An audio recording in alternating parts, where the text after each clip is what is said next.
지금부터 사랑과 기도로 만들어가는 생명 있는 방송 크리스찬 헤럴드 방송을 시작합니다. 매일 새벽 4시, 매일 밤 11시 하루의 시작과 마무리를 함께하는 크리스찬 헤럴드 방송은 크리스찬 헤럴드 신문과 가장 인기 있는 기독교 정보를 담고 있는 www.christianherald.com과 함께 오늘도 성실하게 여러분 곁에 함께할 것입니다. 하나님께서 선물로 주시는 오늘 하루를 CHB 크리스찬 헤럴드 방송과 함께 소망으로 열면서 오늘도 하나님을 섬기며 영혼을 사랑하는 복된 하루가 되시기를 바랍니다.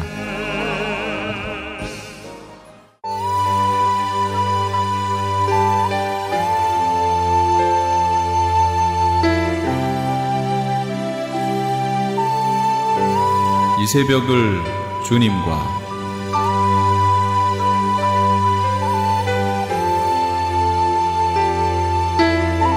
AM 1650을 통해 남가주 전역에서 그리고 인터넷을 통해 전 세계에서 듣고 계시는 크리스찬 헤럴드에서 보내드리는 이 새벽을 주님과 애청자 여러분, 밤새 평안하셨습니까? 이 새벽을 주님과의 정영철 인사드립니다. 크리스찬 헤럴드는 신문을 시작으로 라디오, 이제는 공중파 채널인 18.88을 통해 텔레비전으로도 함께 하실 수 있습니다. 이 시간에 방송되는 모든 목사님들의 설교를 인터넷 웹사이트 www.chtv1888.org를 통해 다시 들으실 수 있습니다. 하루를 귀한 말씀과 찬양으로 함께 하시는 시간 되시기 바랍니다.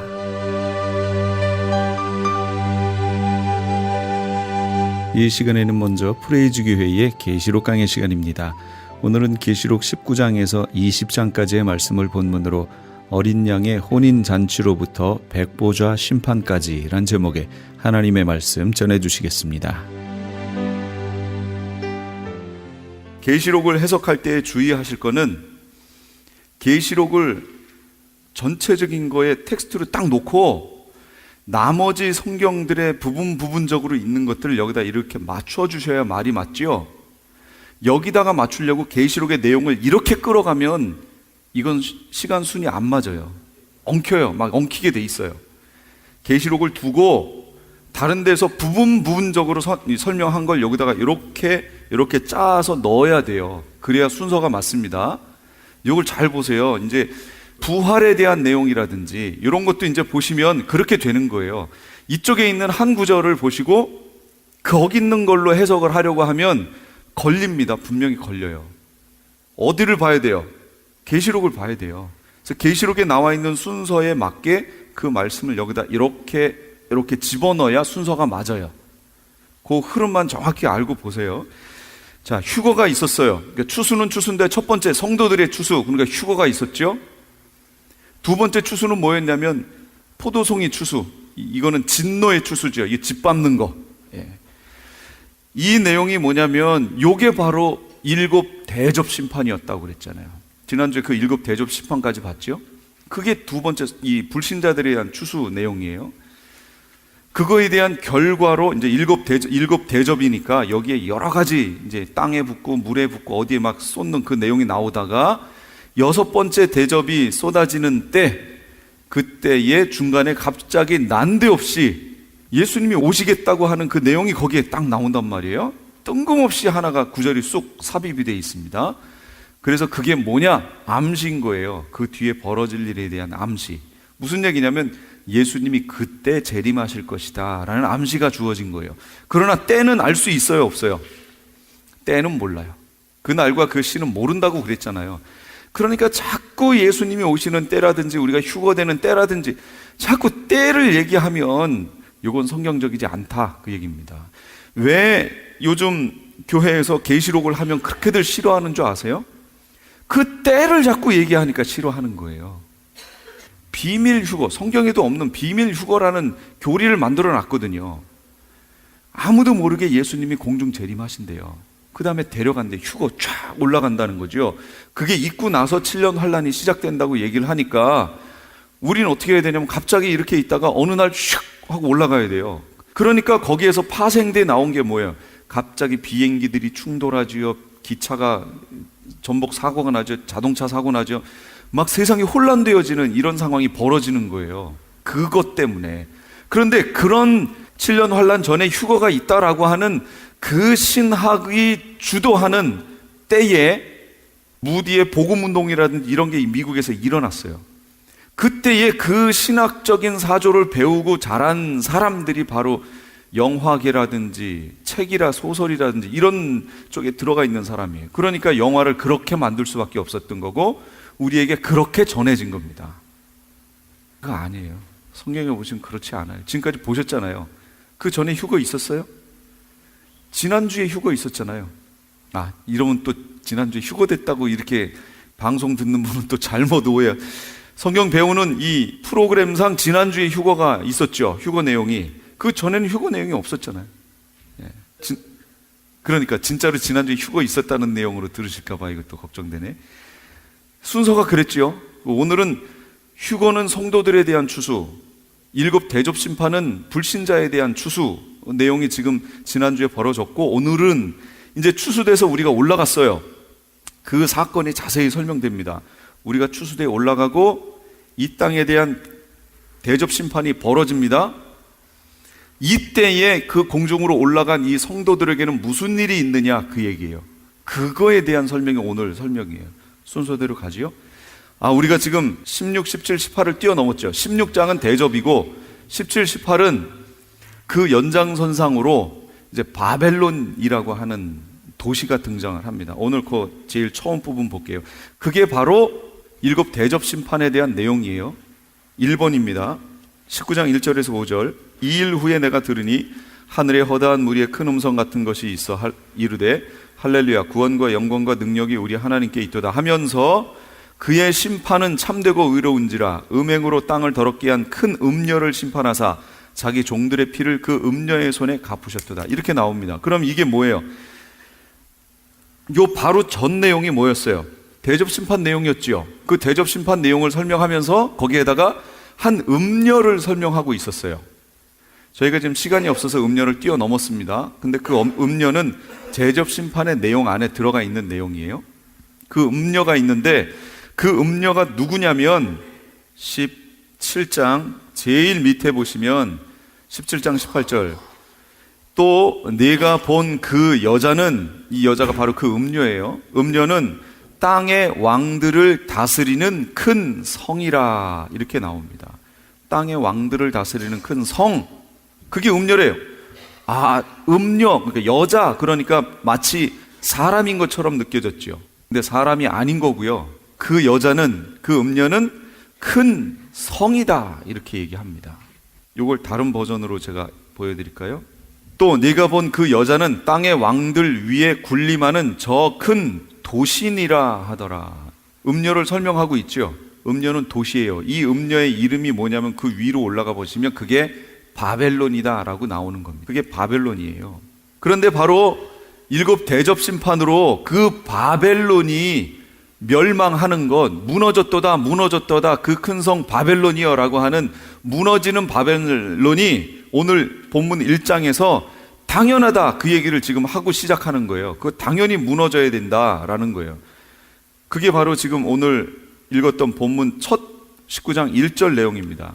그의 심판은 참되고 의로운지라 음행으로 땅을 더럽게 한 큰 음녀를 심판하사. 이게 바벨론 심판하신 게 맞다, 그 얘기, 당연하다. 그리고 그 바벨론을 여기서 뭐라고 표현했냐면 큰 음녀라고 얘기합니다. 자기 종들의 피를 그 음녀의 손에 갚으셨도다. 그럼 잘 보세요. 인 사건을 기억해 보세요. 7개의 인 중에 7개 인, 7개 나팔, 7개 대접, 지금 대접하는 거죠. 그럼 처음 나팔 전 7 인으로 가보세요. 인은 징조장이라고 그랬어요. 인은 언제 했던 거냐면 하나님 우편에 하나님이 보좌에 앉으신 분이 이렇게 계시를, 두루마리를 들고 계셨잖아요. 근데 이거를 읽을 사람이 없어서 요한이 울었죠. 심히 통곡했죠. 그런데 울지 말라고 그랬죠. 누가 받았어요, 이거를요? 그렇지, 예수님이 받았죠. 예수님이 받아서 이걸 뗐죠. 그때 여기에 7개의 인이 쳐져 있었다고요. 그러면 이 인이 7번째 인이 떨어져야 이 내용이 읽히는 거죠. 이게 지금 이렇게 돼 있잖아요. 그럼 7개의 인이 다 떨어져야 돼요. 그럼 이 7개의 인은 뭐라고 그랬죠? 징조라고 그랬어요. 징조장. 7 나팔 심판이, 계시록에 있는 이 심판이 들어가기 위해서 이걸 이렇게 되는 것을 보면 알아라 라고 우리에게 주시는 사인이라고, 사인, 그 인이. 그래서 7개의 사인이 지금 주어지는데 그 중에 4개는 네 말 형태로 나와요. 흰 말, 붉은 말, 검은 말, 청황색 말, 말로 나왔고, 그 5번째가 뭐였어요? 5번째 인이 떼지니까 누가 나타났죠? 그렇죠. 순교자의 기도가 나왔잖아요. 그래서 제가 뭐라고 얘기했냐면 4개의 인은 7년 환란 들어가기 전에 나타날 징조고, 이 5번째 인은, 순교자들의 기도는 왜 7년 환란이 있어야 되는지에 대한 이유라고 설명했잖아요. 기억하시죠? 이 순교자들이 뭐라고 기도했죠? 그렇죠. 신원해달라고, 원수 갚아달라고, 우리의 이 억울함을 갚아달라고. 그거에 대한 결과로 이 7년 환란이 있다고 그랬잖아요. 그러니까 7년 환란이 있어야 되는 여러 가지 이유들 중에 바로 순교자들의 기도가 있었다고 그랬죠. 그럼 지금 오늘 본문에 갚았어요, 안 갚았어요? 19장 2절. 그의 심판은 참되고 의로운지라 음행으로 땅을 더럽게 한 큰 음녀를 심판하사 자기 종들의 피를 그 음녀의 손에 갚으셨도다 그랬잖아요. 갚았어요. 이제 여기서 갚은 거예요. 내용이 지금 여기까지 보이세요? 자, 이렇게 갚았어요. 갚고 나니까 그게 당연합니다. 그리고 갚으신 게 당연합니다 하고 주님을 찬양하라 라는 내용이 쭉 나오다가 그 밑으로 가보세요. 6절로 가면 또 내가 들으니 허다한 무리의 음성과도 같고 많은 물소리와도 같고 큰 우레소리와도 같은 소리로 이르되 할렐루야 주 우리 하나님 곧 전능하신 이가 통치하시도다. 이제 통치가 시작되죠. 우리 주가 통치하시는 나라가 무슨 나라죠? 그게 메시아 왕국, 천년 왕국 시작될 거예요 이제. 근데 지금의 메시아 왕국, 천년 왕국이라고 얘기하면 이게 해석이 안 되잖아요. 벌써 시점이 안 맞죠. 이때 시작되는 거예요. 이제 시작될 거예요. 그러면서 7절에 우리가 즐거워하고 크게 기뻐하며 그에게 영광을 돌리세. 어린 양의 혼인 기약이 이르렀고 그의 아내가 자신을 준비하였으므로 그에게 빛나고 깨끗한 세마포 옷을 입도록 허락하셨으니 이 세마포 옷은 성도들의 옳은 행실이로다. 이렇게 나오죠. 뭐가 있는 거예요 이제? 그렇게 우리가 기다리던 혼인잔치, 천국 혼인잔치가 여기서 벌어지는 거예요. 혼인잔치의 시점은 언제냐? 그러면 따라서 휴거가 일어나고 그 밑에서는 7 대접 심판이 벌어지고 있는 이때의 위에서는 혼인잔치가 이제 드디어 벌어진다, 그 얘기예요. 지금 이 흐름이 이해가 되세요? 혼인잔치는 이때 벌어집니다. 그리고 이때 기간이 얼마 안 돼요. 자, 음녀부터 다시 한번 보겠습니다. 음녀, 바벨론. 그러면 성경에 바벨에 대해서 첫 언급이 나왔던 게 언젠가요? 아세요? 처음으로 바벨이라는 말을 언급했던 것. 그렇지요. 바벨탑 사건이에요. 바벨탑. 누가 그걸 주도해서 시작했냐면 니무롯이라고 하는, 최초의 영걸이라 하는 니무롯이 그 일을 시작합니다. 그럼 니무롯은 이 홍수 사건 후 사람인가요? 전인가요? 후 사람이죠. 이 사람들이 홍수 사건을 알까요? 모를까요? 알죠. 자기 조상들이 너희 죄 지으면 안 된다, 그 표로 홍수를 예를 들어서 가르쳐 줬겠죠.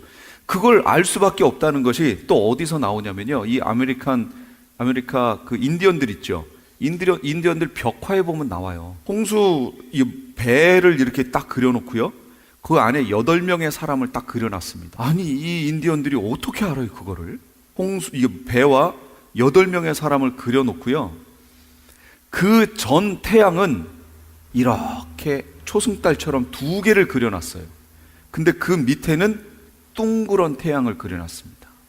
이게 뭘 의미할까요? 홍수 사건이 있기 전 봤던 하늘에는 물층이 있었죠. 두꺼운 물층이 이렇게 있었습니다. 그래서 물을 끼고 거기 있는 태양을 봤기 때문에 태양이 2개로 나눠져서 이렇게 그들이 봤을 땐 보였던 것 같아요. 근데 홍수 사건이 있고 난 후에는 층이 없어져 버렸잖아요. 그러니까 그냥 둥그런 태양만 보이는 거예요. 이걸 상징하는 것들이 인디언들 벽화에 다 나와 있습니다. 그 얘기는 이 사람들이 어찌됐든 홍수 사건을 알고 있다는 거예요. 인디언들도. 그러니까 그 조상으로부터 배웠다, 그 얘기죠. 계속 구전되면서 배워왔다라는 얘기예요. 이 니무롯도요, 그런 홍수라든지 하나님의 어떤 것으로 인해서 흩어짐을 면하자, 우리가 모이자, 흩어짐을 면하자 라는 뜻으로 바벨이라고 하는 것을 쌓잖아요. 결국 이거 하나님이 보셨을 땐 이게 뭐예요? 하나님께 대한 도전이죠. 주권에 대한 도전이죠. 그리고 이 사람들은 하나님은 뭐라고 얘기하셨냐면 무지개 언약을 주셨습니다. 근데 이 무지개가 뜨는 것을 보면 다시는 그 물로, 홍수로 심판하지 않겠다라는 그 약속을 하나님하고 맺잖아요. 하나님이 그걸 보시면 그렇게 하겠다. 그럼 하나님이 안 하신다는 얘기 아니에요. 그렇게. 근데 이들은 그걸 믿지 못한 거예요. 그러니까 무지개 언약을 믿지 못했던 사람들인 거예요. 그러니까 다시 이런 홍수라든지 재앙으로 흩어짐을 면하자 하고서 가운데다가 큰 바벨이라고 하는 그 탑을 쌓기 시작합니다. 하나님이 이걸 보시고 기뻐하실 리가 없죠. 하나님의 말씀을 신뢰하지 않고 만들어낸 거니까. 하나님에 대한 거역이었어요. 바로 시작했던 인류는 홍수 심판으로 거의 몰살하고 8명만 남았지만 그들을 통해서 완전히 새로운 인류를 하나님은 시작하고 싶었어요. 죄를 멸하고. 그러나 인간의 몸속에는 그럴 수 있는 게 없습니다. 하나님이 함께 하시지 않으면 죄의 요소가 우리 인간의 몸에 꽉 차 있기 때문에 감당이 안 돼요. 그 일이 이제 또 벌어진 거지요. 그거의 첫 번째 상징물이 바로 바벨이었고요. 바벨탑이었고요. 그것을 상징하는 것이 바로 바벨론입니다. 바벨론. 그래서 바벨론이 무너졌도다라고 얘기하죠. 그 바벨론이 하나님을 거역하는 큰 무리의 대표적인 것들이 무너진다, 그런 얘기예요. 이 바벨론이 바로 계시록에서는 음녀라고 부른 거예요. 이 바벨론을요. 그걸 음녀라고 부른 겁니다. 그리고 그 바벨론을 다른 말로 표현하면 짐승이 다스리는 국가의 수도라고 얘기하는 거예요. 이해가 되셨어요? 바벨론은 도시라고, 그 음녀는, 그 여자는 도시, 큰 성이다 라고 얘기했잖아요. 바로 짐승 나라의 수도가 바벨론이에요. 그럼 하나님의 다스리는 도시의 수도는 어디예요? 예루살렘이라고 부르는 거예요. 예루살렘과 상대적인 개념으로 바벨론이 등장하는 거죠. 그런데 대접 심판에 보시면 무너졌도다 무너졌도다 그 큰 성 바벨론이요 라고 나오잖아요. 그 큰 성이 무너졌다는 얘기는 짐승의 나라가 이제 무너졌다, 그 얘기입니다. 왜냐하면 짐승은 기간이 정해진 게 그 기간밖에는 없어요. 무너진 거예요. 그러면 성경에는 음녀라는 말만 나온 게 아니라 음녀들이라는 말도 나옵니다. 그럼 이건 어떻게 해석될까요? 간단하죠? 단수로 음녀 그랬으면 그건 짐승의 수도 바벨론이지만 음녀들 그랬으면 쉬운 표현으로 하면 도시들이 되겠죠. 그래서 제가 뭐라고 말씀드렸냐면, 되도록이면 도시에 이렇게 막 번화한 도시에 이렇게 사시려고 하지 말고 조금 이렇게 벗어나려고 이렇게 하시라고 제가 설명을 드렸습니다. 그래서 그거에 대한 해결책으로 18장 4절에는 주님이 뭐라고 우리에게 가르쳐 주시냐면, 계시록 18장 4절이에요. 또 내가 들으니 하늘로부터 다른 음성이 나서 이르되 내 백성아 거기서 나와 그의 죄에 참여하지 말고 그가 받을 재앙들을 받지 말라, 이렇게 얘기합니다. 거기서 나오래요. 나가셔야 돼요, 이제는. 그러니까 되도록이면 이거는 이미 이 바벨론이 멸망하고 있는 그 상황은 이미 우리는 휴거대에 올라간 상황이죠. 그렇지만 이 도시들, 음녀들에게서 행해지는 게 뭐예요? 거기에서는 무너졌도다 무너졌도다 큰 성 바벨론이요, 귀신의 처소와 각종 더러운 영이 모이는 곳과 각종 더러운 가증한 새들이 모이는 곳이 되었도다. 도시가 이렇게 된다고 그랬잖아요. 이제 물론 도시 시골은 아니고 도시만 그렇다 이런 의미는 아니지만, 그러나 모든 문화라든지 이런 것들이 이제 이렇게 된다는 거예요. 지금 이 연방정부에서 뭐라고 학교나 이런데 공립학교에 얘기가 내려왔어요? 나면서부터의 성에 따른 화장실이 아니고 성 정체성에 의한 화장실과 탈의실을 이용하게 만들어라, 내려왔잖아요 지금.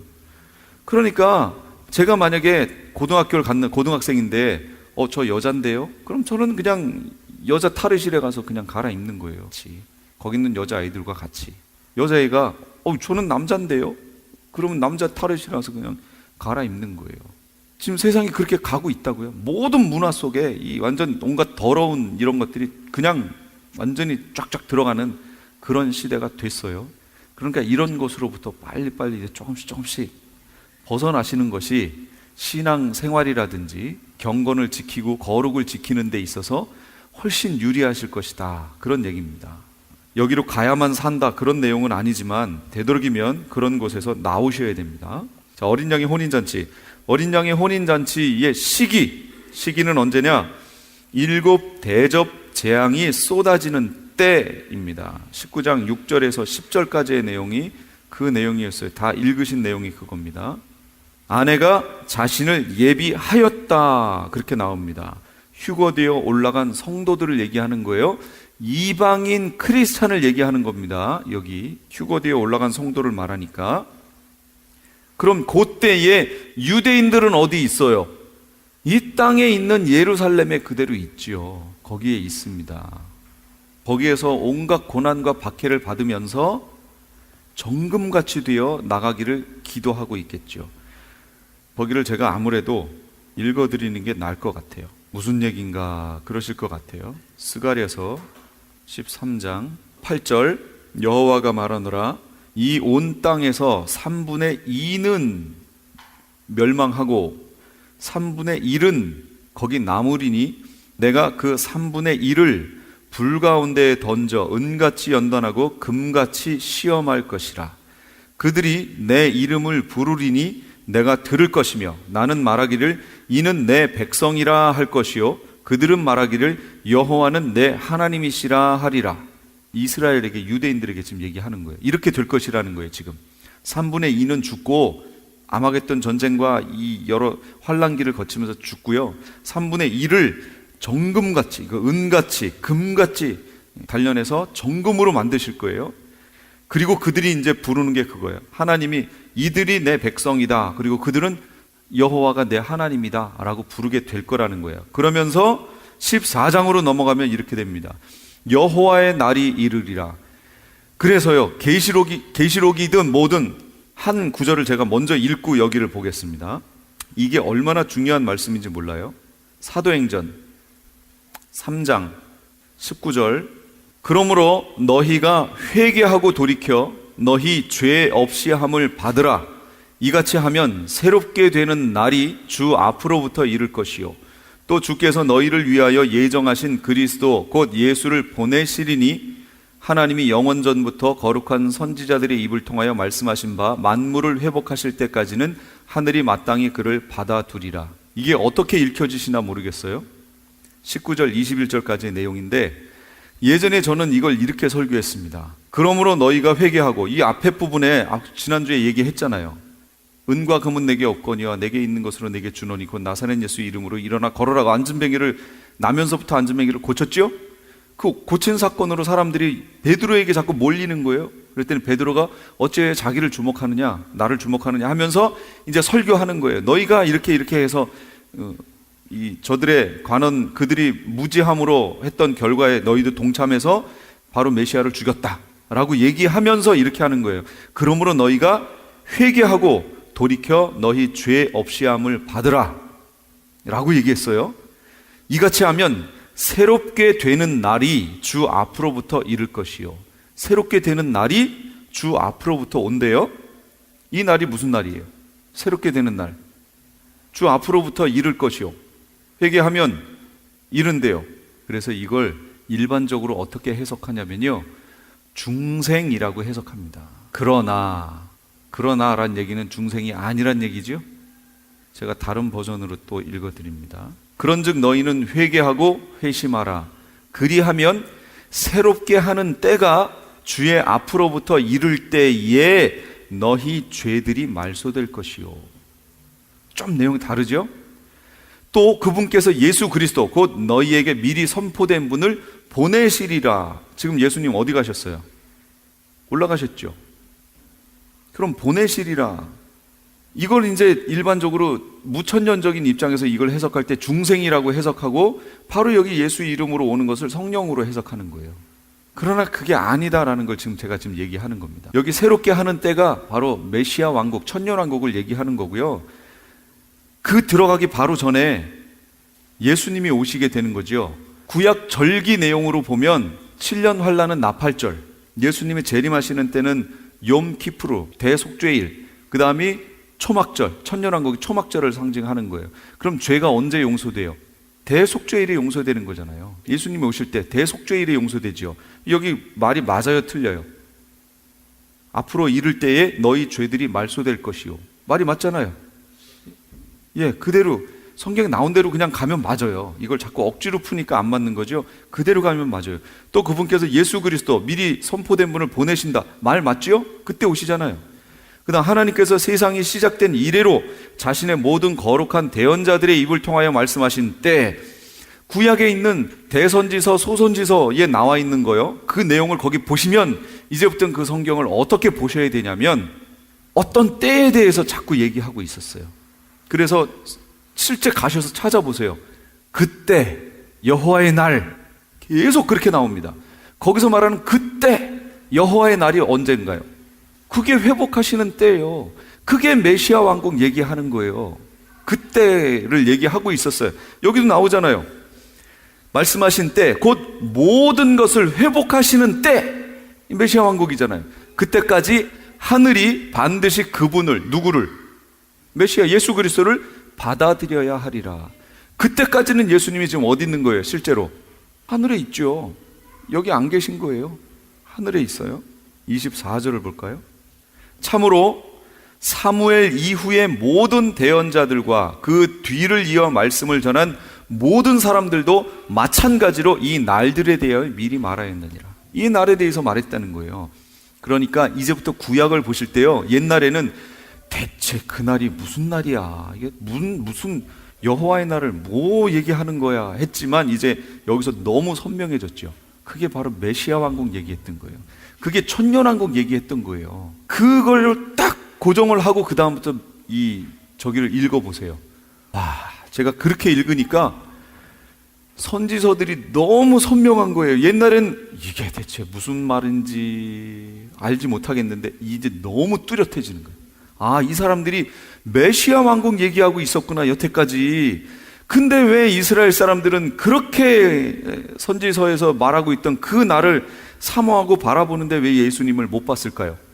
선지서들을 보세요. 그 날에 메시아는 무엇으로 상징되어 있어요? 무엇으로 올 거예요? 왕으로 상징되어 있잖아요. 왕, 심판하시는 분으로 상징되어 있는데, 실제 초림하신 예수님은 뭐로 왔어요? 속죄 제물로 오신 거 아니에요? 죽어야 된다는 거예요. 그러니 그들이 갖고 있었던 이 메시아 왕국에 대한, 그 메시아에 대한 이미지하고 안 맞죠? 그러니 버릴 수밖에 없었던 거예요. 그리고요, 말씀도 버려버렸어요. 이사야 53장의 말씀을 버려버렸습니다. 안 봐요. 랍비들이 그거 못 보게 해요. 그는 실로 우리의 질고를 지고 우리의 슬픔을 당하였거늘 우리는 생각하기를, 쭉 나와 있는 예수님이 메시아, 고난당하는 메시아의 상이 거기 그대로 그려져 있는데 여길 못 보게 합니다. 근데 저번에 말씀드렸나요? 아이들 중에 누가 거기를 우연찮게 읽게 됐어요. 53장을, 이사야 53장을 읽더니 예수님이 메시아 맞네? 라고 반응을. 그러니까 이사야 53장이 읽혀지기만 하면 유대인들이 읽고 그거에 대해서 깊이 묵상만 해보면 예수님이 메시아 맞구나, 이렇게 되는 거예요. 근데 지금 못 보게 하는 거예요. 가려졌어. 그러니까 요 작업만 우리가 유대인들에게 해주면, 그걸 읽게만 해주고 이게 바로 그 예언되어 있던 메시아다, 그게 초림하신 예수님의 모습이다라는 걸 설명하면 그들은 그랬구나 하고 넘어오는 거예요. 이미 다른 건 다 알고 있기 때문에 그 부분만 가려져 있는 거예요. 지금 이 유대인들은 재림해서 오시는 예수님의 모습만 알고 있어요. 지금 왕으로 오시죠. 실제 왕으로 오세요. 근데 우리는 정작 이걸 복음을 받은 이방 교회는 초림하신 예수님은 이미 벌어진 일이니까 이렇게 해서 예수님을 받아들이고, 아까 보셨던 사도행전 같은 내용을 초림하신 예수님에다가 이렇게 맞춰 놓은 거예요. 그러니까 이거를 중생이라고 해석하는 거예요. 그래서 거듭남이라고 해석하는 거죠. 안 맞아요. 그 얘기는 뭐냐면 이방 교회는 예수님의 재림이 가려져 있어요. 알고 있다고요? 모르고 있어요. 여기 오셔서 아셨죠? 계시록 공부를 하니까 이렇게 오실 거라는 거, 이스라엘이 살아나야 하고 막 이런 내용들, 이스라엘이 살아나야 되는 그 가장 큰 표가 뭔지 아세요? 그게 알리야예요. 알리야, 올라가다. 그들이 예루살렘 성으로, 이스라엘로 돌아가야 되는 거예요. 유대인들이. 분명히 그거 이제 선지서들 쭉 보세요.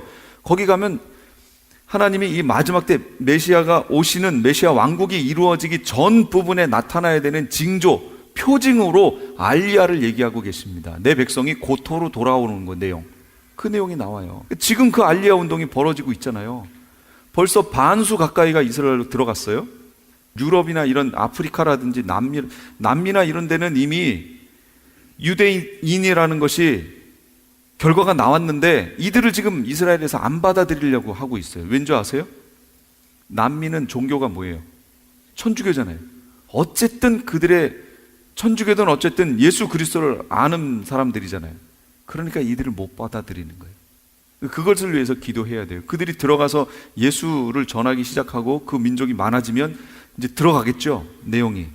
다른 지역에 있던 크리스찬들이 지금 다 못 들어가고 있어요. 알리야를 하겠다고 했는데 종교가 뭐냐 해가지고 크리스찬 하면 안 받아줘요. 종교가 뭐냐? 불교? 그럼 오케이. 이런데 크리스찬? 노. 이렇게 되는 거예요. 지금 이스라엘이. 그게 빨리 열려야 돼요. 그래서 들어와야 돼요. 근데 이 미국하고 캐나다 땅에, 특히 미국 땅에 어마어마한 수가 거의 반수 이상이 여기 있어요, 지금. 근데 이 사람들이 알리야를 안 하려고 그래. 왜 안 하려고 그럴까요? 삶이 편하니까 안 하는 거예요. 아니, 지금 자꾸 막 시도 때도 없이 로켓포 날라오고 하는데 여기서 편안하게 돈 많겠다, 뭐 집 있겠다, 여기 있는 사람들이 왜 글로 가겠어요? 그래요. 이들을 마지막 포수 시대라고 합니다. 그때 이제 치듯이 여기 이들을 칠 거예요. 그럼 이들이 쫓겨가듯이 절로 갈 겁니다. 이제 넘어갈 거예요. 상당히 많은 유대인들이 거의가 이스라엘로 돌아갈 겁니다. 그 일이 벌어질 거예요. 그러니까 그렇게 되기 전에 빨리 지금 이스라엘로 돌아가라 하고 알리야 운동을 하는 사람들이 있습니다. 그런 선교 단체들이 있어요. 그리고 한국 사람들이 그 역할을 많이 합니다. 그리고 우리가 그런 단체에 이렇게 헌금을 하면 한 사람이 거기로 갈 수 있는 비행기 싹시라든지 이런 걸 모아서 그들에게 주고 보냅니다. 이 일을 하게 돼요. 그러면 하나님의 일을 우리가 하는 거예요. 실제 하나님이 성경에 있는 역사를 그대로 우리가 실행하는 겁니다. 그 일이 벌어지고 이들이 알리야에서 자기 고토로 돌아가고 나면 그럼 이제 시작되겠죠. 자, 카운트다운 하고 들어가는 겁니다. 그래서 그런 일련의 사건들을 보니까 이야, 구약에 예언되어 있던 예수님 오시는 때 그 앞에 있던 징조, 사인, 표징, 이게 지금 벌어지고 있는 걸 보니까 때가 너무 가까이 온 거예요. 이게 뒤로 미룰 수도 없는 때가 너무 가까이 왔고요. 때가 가까이 왔다라는 것은 점점 이방인의 충만한 수가 채워지고 시간표는 점점 지금 닫혀지고 있다. 이것을 보게 됩니다. 그래서 마지막 닫혀질 때까지 우리가 열심히 지금 전도해야 돼요. 이 마지막 배에 탄 사람들일지 몰라요. 지금 전도되는 사람들이요. 그러니까 열심히 정말로 전도하셔야 돼요. 이 때를 지금 이방 크리스찬들이 못 보고 있다라는 거예요. 못 보고. 초림하신 예수님에다 다 맞춰가지고 성경을 해석하고 이렇게 보니까 안 보이는 거예요. 재림하실 예수님에 맞춰져 있는 내용을 거기다 붙이니까. 그래서 유대인들은 재림하실 예수님을 보고 이방인들은 초림하신 예수님을 보고 이방인의 때가 끝납니다. 그리고 준비되어 있는 이렇게 계시록의 말씀을 듣고 깨어있는 어떤 사람들이 깨어서 예비처로 들어가게 되는 거예요. 그러니 이 계시록에 대해 아는 것이 얼마나 중요하다는 거죠. 지금도 교회들은요, 여전히 이 땅에서 무엇을 먹을까, 무엇을 입을까, 무엇을 마실까 이 얘기하고 있어요. 그걸 복이라고 얘기하고 있다고요. 지금 이 모든 것이 너희에게 있어야 할 줄을 하늘에 계신 너희 아버지께서 아시느니라. 이것은 누가 구하는 거라고요? 이방인들이 구하는 것이라. 너희는 먼저 그의 나라와 그의 의를 구하라. 그리하면 이 모든 것을 너희에게 더하시리라. 하나님이 더하시는 게 있고 우리가 구해야 할 게 있는데 우리가 구해야 할 것을 안 구하고 하나님이 덤으로 더해 주시는 이걸 구하고 있다라는 거죠. 이걸 복이라고 하고 여기에 묶여서 살아가는 그런 교회가 됐다라는 거예요. 이걸 빨리 돌려내야 돼요. 그 작업이 여기에 오신 분들이 하셔야 될 일입니다. 이제는 마지막 때에 정말 하나님이 기뻐하시는 일을, 마지막을 준비하는 일을 우리 성도님들이 감당하셔야 됩니다. 정말로요. 혼인잔치가 벌어지는데 빛나고 깨끗한 세마포 옷을 입혀주십니다. 이것은 성도들의 옳은 행실이다, 이렇게 얘기하세요. 그러니까 성화라고 하는 것, 성화의 삶이 얼마나 중요한지 아시겠죠? 한번 믿고 내가 어떻게 살든지 나는 구원 얻었다 라고 얘기하면 안 된다고 그랬잖아요. 그래서 여기 나오잖아요. 옷을 입어야 돼요. 옷을. 그래서 뭐라고 얘기하셨어요? 잔치를, 왕의 아들의 혼인잔치를 벌여놓고 손님들을 청하는데 예복을 입지 않고 들어온 자가 있어요. 그러니까 왕이 나가서 뭐라 그래요? 형제요, 어째 예복을 입지 않고 여기 들어왔는가? 그러니까 그 사람이 뭐라 그래요? 유구무원이언을, 이렇게 나오잖아요. 말을 못해. 할 말이 없어요. 그를 어떻게 써요? 수족을 묶고 바깥 어두운 데 쫓아내라고요. 거기서 슬피 울며 이를 갈미 있을 거라고요. 예복을 입어야 돼요. 그 예복이 뭐예요? 그게 행실이라니까요. 성도들의 옳은 행실, 행위라는 거예요. 그걸 성화라고 얘기하는 겁니다. 행위로 구원 얻는 게 아니고, 제가 계속 얘기했잖아요. 믿음으로 구원 얻고 얻은 구원을 행위로 지키는 거예요. 지켜내는 거. 근데 그 과정에서 실패할 수 있죠. 뒤질 수 있죠. 그거에 대한 해결책으로 주신 게 뭐예요? 그게 회개. 그래서 2장과 3장에서 뭐라 그래요? 계속 내가 네 행위를 아노니 네가 어디서 떨어진 것을 알며 회개하라 그러잖아요. 회개하지 않으면, 교회에게 주시는 말씀이에요. 회개하라, 회개하라, 계속 회개하라. 회개하라예요. 유대인들에게도 뭐라고 그러셨어요? 예수님이 사역 시작하시면서 회개하라, 천국이 가까웠느니라 얘기하시잖아요. 회개하라예요. 회개하라. 유대인들은 스스로 뭐라고 생각해요? 나는 하나님 백성이다 라고 생각하는 사람들이잖아요. 지금 이방인들이 나는 구원받았다 라고 생각하는 거나 유대인들이 나는 하나님 백성이다 라고 생각하는 거나 똑같아요. 그들에게 예수님이 주시는 메시지가 회개하라예요. 회개하라. 그래서 이 마지막 때의 메시지는 회개하라입니다. 잘 보셔야 돼요. 어린 양의 혼인잔치의 청함을 받은 자들은 복이 있도다. 앞으로 받을 게 아니에요. 여기는 완료형으로 받은 자들은 이라고 나왔어요. 원어에 완료형으로 나왔습니다. 이 얘기는 이미 그 혼인잔치에 이미 받아가 있는 사람들을 얘기하는 거예요. 앞으로 올 사람들을 얘기하지 않아요. 앞으로 올 사람이 없어요. 혼인잔치는 이미 휴거대에 올라간 사람들로 인해서 끝나버린 거예요. 그러니까 완료된 거예요. 무슨 얘기인지 이해가 되세요? 그 후에 누가 또 올라갈 게 아니에요. 없어. 완료. 받은 자들은 복이 있도다. 앞으로 받을 게 아니에요. 이미 받았어요. 끝났어요. 유대인들은 혼인잔치에 참여하지 않는 거죠. 그래서 신부는 그러니까 누가 되는 거예요? 이방교회가 신부가 되는 겁니다.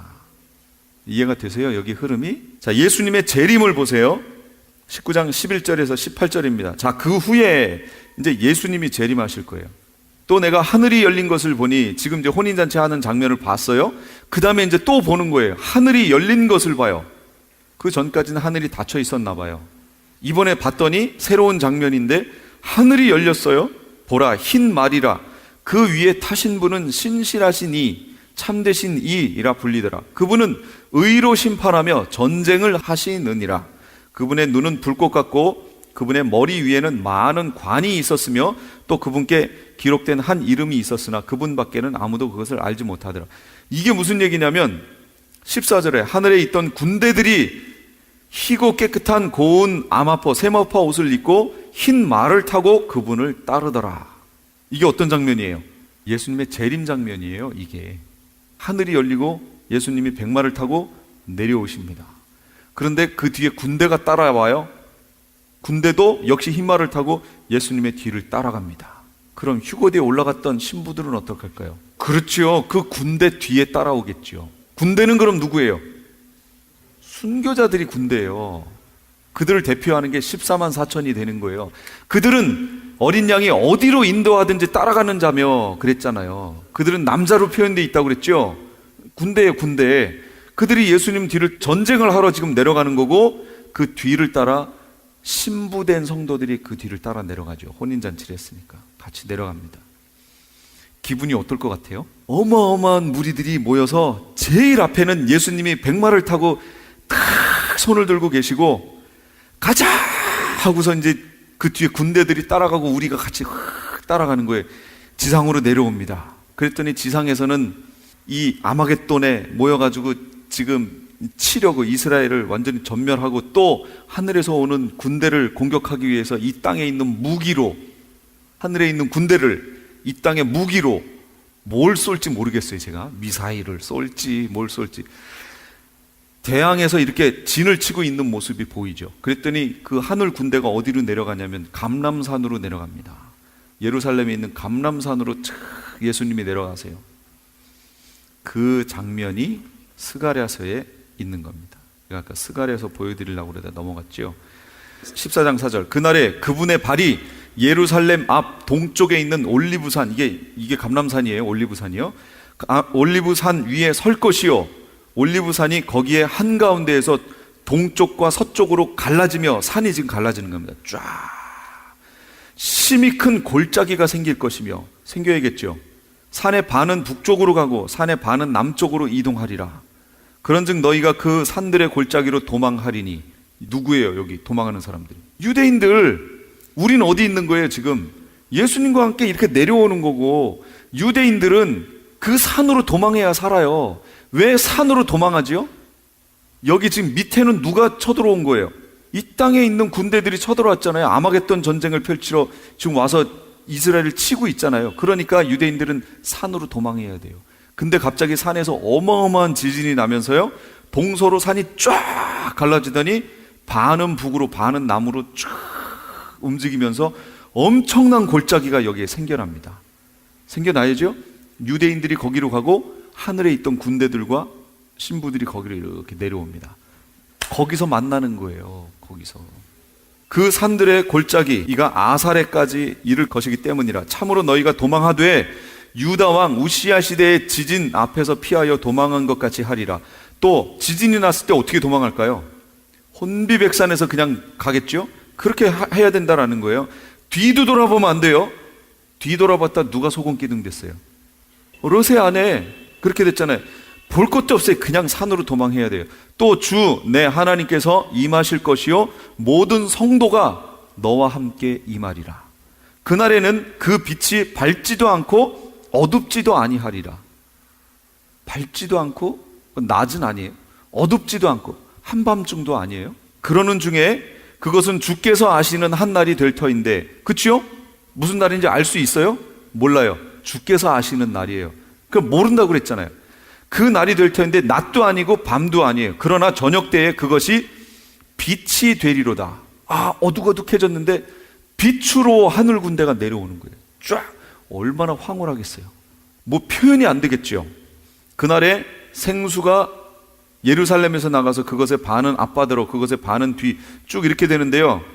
사람들이 그 안에 거할 것이요 다시는 완전한 멸망이 있지 아니하겠고 예루살렘에 사람이 안전히 거주하리로다. 이게 다 지금 천년왕국 얘기하는 겁니다.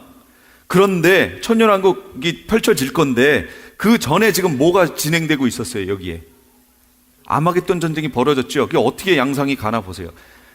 12절 주께서 예루살렘과 싸운 모든 백성을 칠 때에 내리실 재앙이 이러하다. 내려오셔서 어떻게 그 아마겟돈 전쟁을 왔던 이들을 치나 보세요. 그들이 발로 섰을 때에 그들의 살이 썩어 없어지고 그들의 눈이 그들의 눈구멍 속에서 썩어 없어지고 그들의 혀가 그들의 입 속에서 썩어 없어질 거래요. 또 그날에 주께서 그들 가운데 큰 소동을 내리심으로 그들이 각각 자기 이웃의 손을 붙잡고 각 사람의 손이 일어나 자기 이웃의 손을 친대요. 서로 치는 거예요. 지금 막 혼란 중에 막 이런 일이 벌어졌었죠. 기드온의 300용사 사건 때 일어났잖아요. 항아리 깨고 막 횃불 들고 막 그러니까 이 사람들이 막 자기들끼리 막 치고 끝나버렸잖아요. 이 일이 여기에서 아주 어마어마하게 대대적으로 벌어질 거래요. 유다도 예루살렘에서 싸우며 사방에 있는 모든 이교도들의 재산 곧 금과 은과 의복이 심히 풍성하게 함께 거두어질 것이며, 이 상황이에요. 지금 아마겟돈 전쟁 상황이. 이거 지금 스가랴서의 내용이거든요. 근데 이 여호와의 아시는 한 날 얘기가 나오면 어디로 가시면 되냐면 메시아 왕국 얘기구나, 천년왕국 얘기구나 하고 보시면 돼요. 다 그날 예언해 놨다고요. 이거 아까 사도행전 3장에서 보셨죠? 그러니까 이제부터는 구약에 있는 선지서를 재미없게 읽지 마시고요, 나를 중심으로 보세요. 와, 그때 이렇게 되는구나, 이렇게 되는구나. 그래서 제가 계시록의 내용대로 보고 그 다음에 저 앞에 있는 것들을 여기다 이렇게 맞추라고 그랬잖아요. 부분적으로 나와 있으니까 이렇게 맞춰야 흐름이 맞아요. 지금 우리는 저 내려와서 이런 광경을 볼 거예요. 우리가 가서 막 싸우지 않을 거예요. 칼싸움하고 막 이거 안 할 거예요. 예수님이 다 알아서 하실 거예요. 이렇게 돼서 스스로 막 자멸할 겁니다. 이런 일이 벌어져요. 이게 예수님의 재림하시는 사건이에요. 거기 성경 구절 제가 써놓은 것들 확인해 보세요. 확인해 보시고 그 다음 이제 아마겟돈 전쟁, 그 다음 장으로 넘어갑니다. 40페이지. 계시록 19장 19절 21절. 전쟁의 대상이 누구냐? 그 짐승과 땅의 임금들과 그들의 군대하고 어린 양과 그의 하늘 군대가 붙는 싸움입니다. 이게 아마겟돈 전쟁이에요. 그러니까 그 중간에 있었던 유브라데 전쟁하고는 성격이 달라요. 다른 전쟁입니다. 이거를 이 무천년설에서는 뭐라고 얘기하냐면, 계시록에 나와 있는 세 가지 전쟁이 나오는데 유브라데 전쟁, 아마겟돈 전쟁, 곡과 마곡의 전쟁, 이 세 개가 다 같은 전쟁이라고 보는 거예요. 이거를 하나로 이렇게 묶어놔 버렸어요. 성격이 다르잖아요, 지금 완전히. 그러니까 좀 이 성경을, 계시록을 좀 잘 보고 했으면 좋을 텐데 그렇게 해석해 놓는 바람에 이 계시록이 가려져 버렸어요. 그래서 성경을 못 보게 된 거예요, 지금. 너무 안타까운 거죠. 다른 전쟁입니다. 성격이 완전히 달라요. 그 전쟁의 결과, 아까 보셨죠? 스가랴 14장에 있었죠? 그 전쟁이 그렇게 마무리가 돼요. 그러면서 계시록 19장에 가면 짐승과 거짓 선지자가 잡혀서 산채로 유황불못에 마지막에 던져집니다. 그 리더 했던, 앞에 끌고 왔던 이 적장들이 짐승, 적그리스도와 거짓 선지자가 잡혀서 산채로 불못으로 그냥 던져져요. 원래 불못은요, 백보자 심판한 다음에 들어가는 곳이에요. 최종 판결 받고 선고 받고 가는 곳인데, 여기 이 적그리스도하고 거짓 선지자는 하나님의 이 진노가 얼마나 크신지 이들은 그냥 여기서 산채로 잡아다가요, 그냥 최종 판결에 그 불못에 그냥 팍 던져버렸어요. 산채로 넣어버렸어요. 그리고 이들이 끝나버립니다. 이들은 영원히 끝난 거예요. 그렇게 하고 났더니 계시록 끝에 20장으로 가볼게요. 이제 20장 1절하고 3절에 이 20장이 대단히 중요합니다. 이제 또 내가 보니 천사가 무저갱의 열쇠와 큰 쇠사슬을 그의 손에 가지고 하늘로부터 내려와서 용을 잡아요. 곧 옛 뱀이요 마귀요 사탄이라 잡아서 1000년 동안 결박하여 무저갱에 던져 넣어 잠그고 그 위에 임봉하여 1000년이 차도록 다시는 만국을 미혹하지 못하게 하였으니 그 후에는 반드시 잠깐 노일이라. 이렇게 나왔습니다. 이해가 되시죠? 내용이, 지금 흐름이. 자, 거기 있는 제가 써놓은 거기를 보세요. 무저갱은 완전한 심판의 장소인가 아니면 임시 장소인가? 임시 장소입니다. 아까 짐승 나왔었잖아요. 그 짐승이 갇혀있던 곳이 어디예요? 그게 무저갱이었어요. 근데 그거를 이 용이 열어가지고 빼냈잖아요. 그 빼나와서 처음에 이 땅을 혼란케 만들었던 재앙이 뭐예요? 그렇죠. 황충. 거 봐요. 다 아신다고 그랬죠. 황충의 재앙이었잖아요. 황충의 재앙. 그때 그 무저갱에 갇혀있던 영들이 다 나와버렸어요. 그러니 그 많은 더러운 영들이 나와서 어디로 가요? 이 땅에 모이는데 주로 도심지로 가서 거기 짐승, 더러운 귀신이 모이는 처소가 됐다고 그랬잖아요. 그렇게 됐어요. 그리고 무저갱이 비어버렸죠. 이 비어있는 무저갱에다가 이 용을 예수님이 내려오셔서 잡아다가 거기다 집어넣어 버리신 거예요. 그리고 문을 닫아버렸어요. 봉해버렸어요. 아무도 못 열어요. 그러나 기간은 얼만큼이요? 1000년. 1000년이 다 차면 어떻게 돼요? 잠깐 놓여요. 이게 또 참 신기하죠. 무천년적인 입장에서 보면 이걸 어떻게 해석하냐면, 지금이 천년기잖아요. 무천년기로 보면 지금이 천년기예요.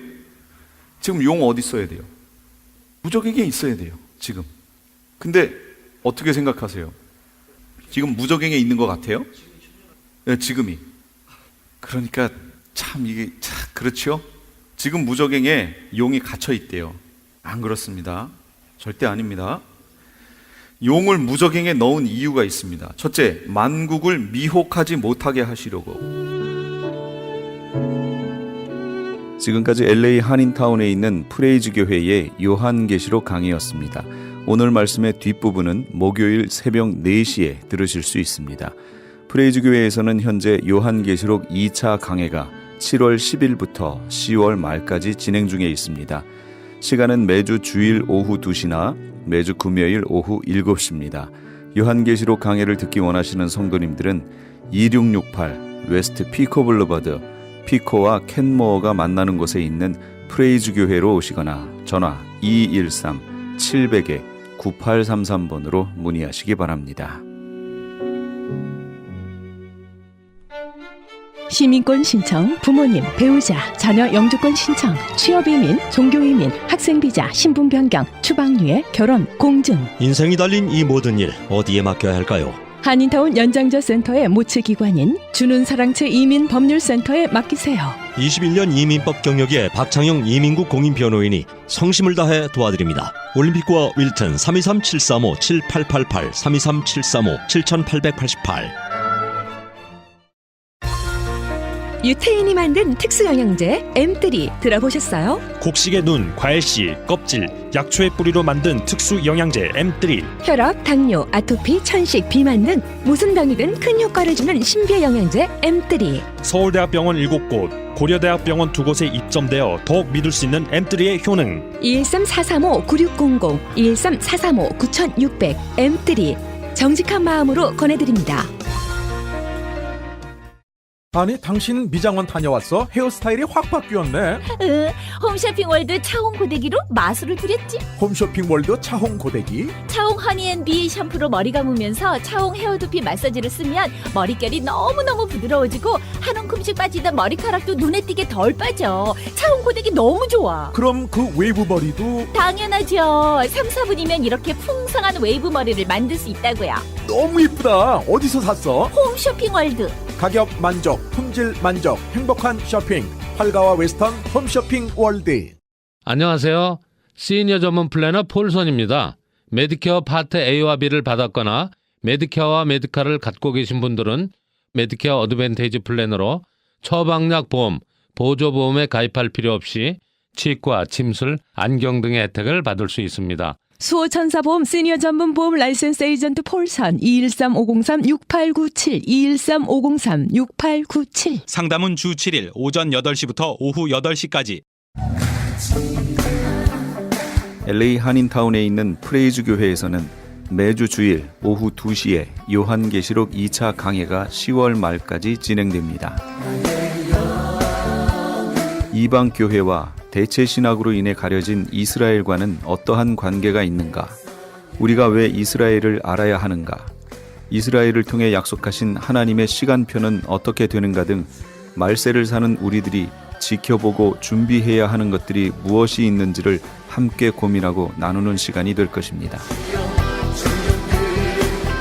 요한계시록 강의를 듣기 원하시는 성도님들은 2668 웨스트 피코 블루버드 피코와 켄모어가 만나는 곳에 있는 프레이즈 교회로 오시거나 전화 213-700-9833 213-700-9833번으로 문의하시기 바랍니다.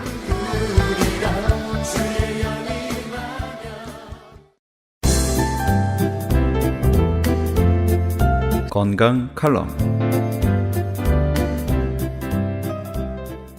안녕하세요. 건강 칼럼 22번째 시간입니다. 오늘은 파킨슨병에 대하여 말씀드리고자 합니다. 전 권투 세계 챔피언이었던 알리도 이 병에 걸렸다고 하는데 가끔 TV에 나올 때 보면 손과 머리를 심하게 떠는 모습을 본 것 같습니다. 파킨슨병의 원인, 즉 무엇 때문에 신경세포가 파괴되는가에 대하여서는 아직도 정확한 해답은 없고 이를 규명하기 위해서 연구만 계속되고 있습니다. 실제로 미국의 경우 파킨슨병 환자는 수백만 명으로 추산되며 발병도 1년에 10만 명당 20명 정도로 알려져 있습니다. 파킨슨병은 진전, 떨리는 것을 말합니다. 경직, 서동증, 행동이 느려지는 것을 말합니다. 불안정한 자세 유지 등이 주 증상병으로 뇌에서 도파민이라는 신경 전달 물질이 부족하게 되어서 생기는 만성 질환이라고 합니다.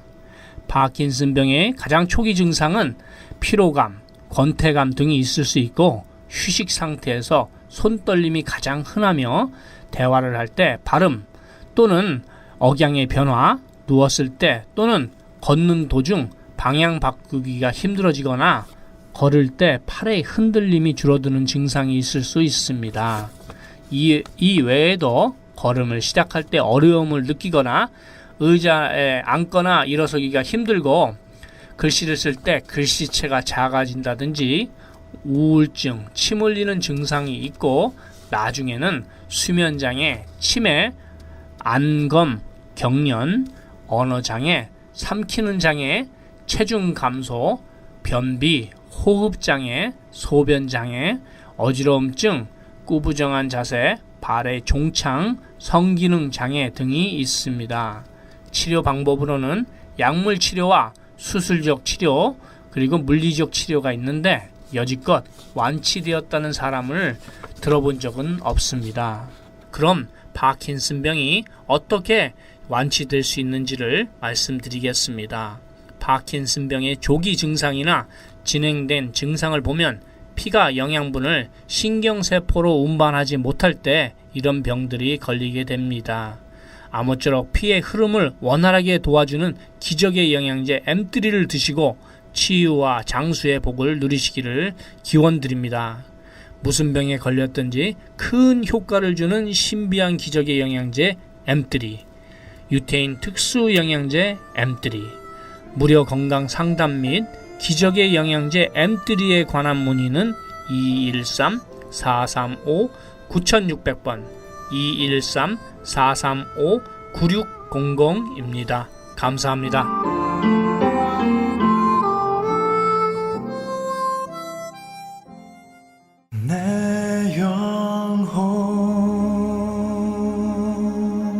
내 평생에 가는 길 함께 하시면서 이 새벽을 주님과 1부 여기서 마칩니다.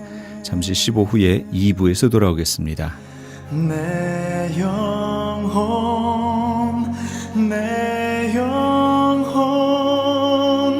평안해.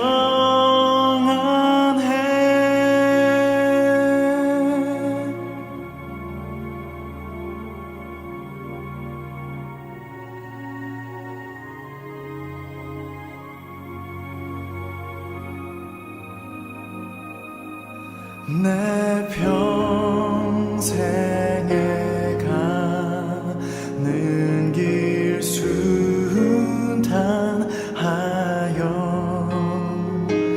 늘